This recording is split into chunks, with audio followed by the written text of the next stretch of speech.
ঝুলন্ত মরদেহ এটা কিন্তু আমাদেরকে বারবার মনে করিয়ে দেয় যে কত বড় কঠিন একটি শত্রুর বিপক্ষে আমরা লড়াই করছি। নারী নেতৃত্বদেরকে এখানে প্রত্যেকটা দল থেকেই সেফটি দিতে হবে। এখানে নারীরা যে পরিমাণ সাইবার বুলিং এর শিকার হচ্ছে, অন্তর্বর্তীকালীন সরকার পরিষ্কার তথ্য প্রমাণাদি থাকা সত্ত্বেও একটি আইডি, একটি অ্যাকাউন্টের বিরুদ্ধে কোনো ব্যবস্থা নেয়নি। অন্যথা আমরা দেখছি কিভাবে বাংলাদেশের পুরাতন রাজনৈতিক বন্দোবস্তই বহাল রাখা যায়, সেটার পক্ষেই সমস্ত অবস্থান চলছে।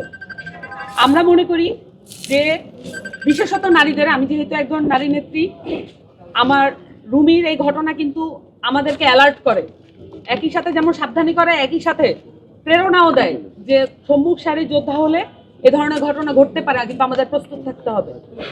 আমি যেটা মনে করি, নারীদের যে নেতৃত্ব সেটা যদি সিকিউর করা না যায়, এখানে নতুন কোনো কিছু দাবি করার, নতুন কোনো কিছু ব্যবস্থা হয়েছে এটা দাবি করার কোনো সুযোগ নেই।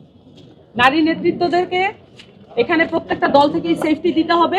টানা তৃতীয়বার অর্জন করেছে দেশের সেরা সুপার ব্র্যান্ড স্বীকৃতি বসুন্ধরা টিস্যু।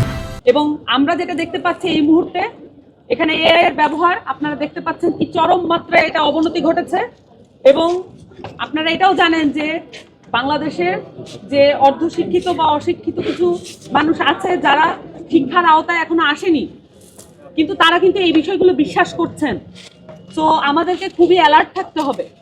এবং সবচেয়ে বড় ব্যাপার, আমাদের প্রতিরোধ আছে, কিন্তু রাষ্ট্রীয়ভাবে এগুলোর যদি ব্যবস্থা নেওয়া না হয়, শুধুমাত্র আমরা নির্বাচনের ডামাডোলে এগিয়ে গেলাম, কিন্তু আমরা কোনো রাষ্ট্রীয় প্রতিষ্ঠানগুলো সংস্কারের কথা বললাম না, এগুলোর ব্যাপারে কোনো আলাপ তুললাম না, এটা কোনো সুষ্ঠু নির্বাচনের দিকে আমাদেরকে নিয়ে যাবে না। ঝুলন্ত মরদেহ এটা কিন্তু আমাদেরকে বারবার মনে করিয়ে দেয় যে কত বড় কঠিন একটি শত্রুর বিপক্ষে আমরা লড়াই করছি। তার বিপক্ষে আওয়ামী লীগের পেজ থেকে বারংবার বলা হয়েছে এবং তাকে হুমকি দেওয়া হয়েছে, তুই হিট লিস্টে আছিস, এই ধরনের হুমকিও কিন্তু দেওয়া হয়েছে। এবং এই পরিষ্কার কমেন্টগুলো থাকা সত্ত্বেও এই অ্যাকাউন্টগুলোর বিরুদ্ধে কোনো ব্যবস্থা নেওয়া হয়নি। আমি বারবার এমফাসাইজ করতে চাই, যে ব্যবস্থাগুলো নেওয়ার কথা ছিল রাষ্ট্রীয় পক্ষ থেকে, রুমির মৃত্যুর জন্য তাদেরকে দায়ভার বহন করতে হবে।